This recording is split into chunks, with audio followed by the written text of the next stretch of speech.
Yang terhormat Bapak Rofiuddin SPD MSI selaku Mentor Orientasi Pengenalan Nilai dan Etika Instansi bagi Pegawai P3K tahun 2025. Sholawat dan salam selalu tercurahkan kepada Nabi Agung Muhammad SAW yang kita nantikan syafaatnya di yaumil qiyamah nanti. Pada pagi hari ini kita akan melaksanakan seminar orientasi pengenalan nilai dan etika.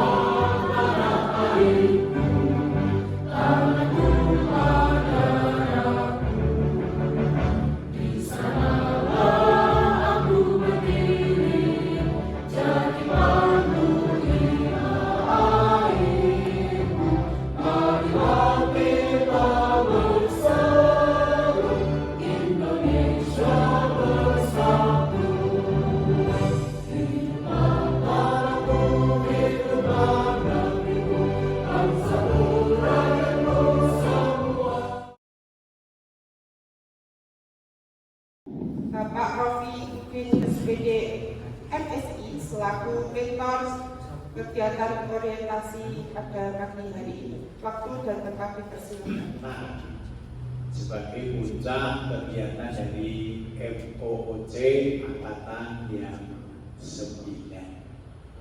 Bapak Ibu yang saya hormati, terima kasih. Hari ini semua sudah ready, sudah siap dengan materi seminarnya ya. Nanti Bapak Ibu tampil sesuai dengan aksen ya. Tidak dilotre sama mereka. Tidak ada lotre.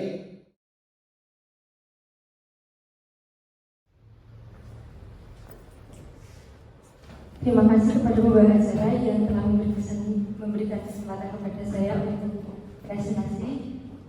Di sini saya akan mempresentasikan tentang laporan. Sebelumnya, Assalamualaikum warahmatullahi wabarakatuh. Di sini saya akan mempresentasikan tentang laporan orientasi P3K Angkatan 9. Sebelum presentasi, saya akan memperkenalkan diri. Nama saya Novianti. Saya mengajar di SDN Batur 1, Mengapu Guru kelas 4. Visi SDN Batur 1 yaitu terwujudnya murid yang beriman dan bertakwa, berkarakter serta menguasai ilmu pengetahuan dan teknologi. Misi SDN Batur 1 yaitu menanamkan nilai iman dan takwa melalui pembiasaan sikap religius dalam kehidupan sehari-hari, membentuk murid yang berkarakter mulia, disiplin, jujur, dan bertanggung jawab, menyelenggarakan pembelajaran yang aktif, kreatif, dan menyenangkan untuk mengembangkan potensi murid, membekali murid dengan kemampuan ilmu pengetahuan dan teknologi sesuai perkembangan zaman, dan yang terakhir, mendorong murid agar berprestasi di bidang akademik atau non-akademik. Di sini saya akan menjelaskan tentang rencana hasil kerja yang saya buat. Saya mengambil praktik pembelajaran dengan modul PJBL, yaitu Project Based Learning atau pembelajaran berbasis proyek. Alasan saya mengambil model pembelajaran PJBL adalah karena PJBL itu menciptakan lingkungan yang aktif, menyenangkan, dan teratur.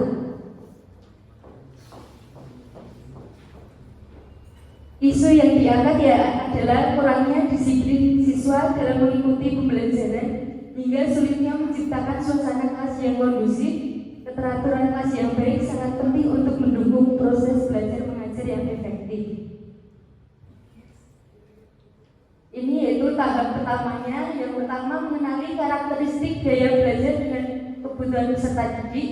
Tahapan kegiatannya yaitu melakukan asesmen diagnostik dan berdiskusi dengan rekan sejawat mengenai hasil asesmen diagnostik. Output kegiatannya yaitu memberikan kesempatan yang sama bagi setiap peserta didik untuk berkembang dan belajar dengan efektif. Penerapan nilai berakhlaknya yaitu berorientasi pelayanan dan kolaborasi, memahami dan memenuhi kebutuhan belajar peserta didik, dan melakukan diskusi dengan rekan sejawat. Tahap 2, memotivasi peserta didik dengan membuat dan meningkatkan pentingnya kesepakatan kelas. Tahapan kegiatannya yaitu mengajak peserta didik dengan berkelompok membuat kesepakatan kelas dan disepakati bersama. Output kegiatannya adalah meningkatkan rasa percaya diri dan bertanggung jawab atas aturan yang sudah dibuat. Penerapan nilai berakhlaknya melaksanakan tugas dengan kinerja terbaik atau kompeten. Tahap 3, memotivasi peserta didik secara berkesinambungan supaya antusias mengikuti pembelajaran menggunakan model PJBL. Tahap kegiatannya yaitu menentukan proyek sesuai dengan materi dan pemanfaatan media yang digunakan peserta didik supaya antusias. Output kegiatannya meningkatkan rasa kreativitas bagi peserta didik.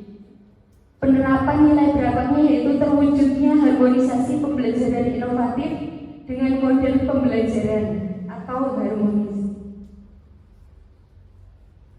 Pengembangan model pembelajaran PJBL untuk mengaktifkan keterlibatan kepada peserta didik ini sudah masuk tahap 4. Tahap kegiatannya yaitu mengajak peserta didik untuk membuat peraturan yang sudah disepakati bersama melalui Canva atau teknologi modern. Output kegiatannya tercapainya suasana belajar yang menyenangkan dengan memanfaatkan teknologi. Penerapan nilai berakhlaknya terus berinovasi dan mengembangkan kreativitas guru atau termasuk dalam adaptif. Tahap kelima, mempublikasikan pembelajaran inovasi dengan model pembelajaran PJBL dan evaluasi. Tahap kegiatannya adalah menyebarluaskan hasilnya di media sosial seperti WhatsApp, Instagram, atau lain-lain. Output kegiatannya meningkatkan keterampilan peserta didik dengan aplikasi Canva yang dapat dibuat berupa poster, komik, video, dan presentasi. Penerapan nilai berakhlaknya adalah terwujudnya harmoni pembelajaran inovatif dengan model pembelajaran harmonis. Dari kesimpulan presentasi yang saya buat, memilih indikator keteraturan suasana kelas dalam bentuk PJBL sangat penting karena keberhasilan PJBL sangat bergantung pada lingkungan belajar yang kondusif. Keteraturan kelas bukan hanya tentang diam dan patuh, tapi juga tentang bagaimana dapat bekerja yang sesuai dan efektif. Sekian presentasi dari saya. Apakah ada pertanyaan? Ya, teman-teman. Terus aktif.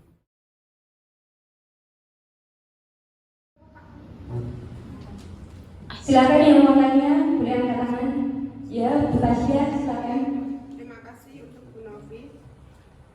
Saya mau bertanya, apa contoh sederhana dari penerapan metode PJBL yang Anda susun tersebut, yang sudah pernah Anda praktekkan? Terima kasih. Pertanyaannya Bu Tasya yaitu bagaimana penerapan dalam pembelajaran yang sudah saya lakukan di sekolah. Saat saya ada pelajaran bahasa Indonesia, kami membahas tentang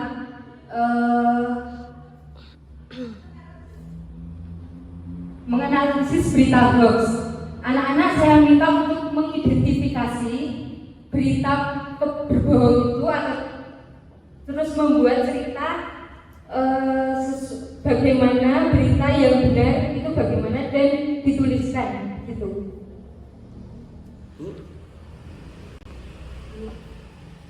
Apa kelebihan model PJBL dibanding dengan model pembelajaran yang lain? Kelebihan PJBL dibanding yang lain adalah mampu meningkatkan motivasi belajar, keterampilan pemecahan masalah, kolaborasi, dan pengelolaan sumber daya siswa. PJBL juga mendorong siswa untuk aktif, kreatif, berpikir kritis. Itu Pak.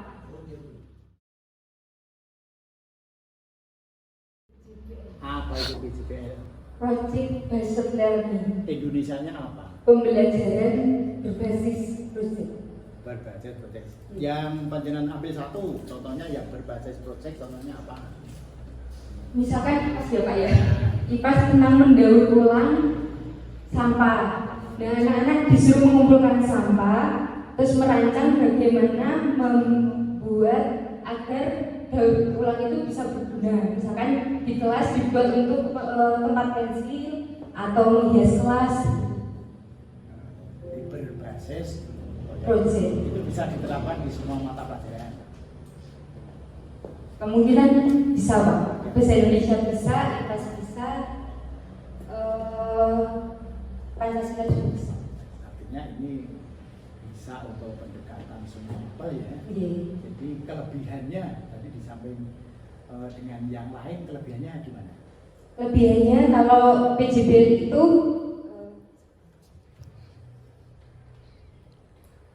mampu meningkatkan motivasi belajar dan bisa memecahkan masalah, dan anak-anak juga bisa berkolaborasi.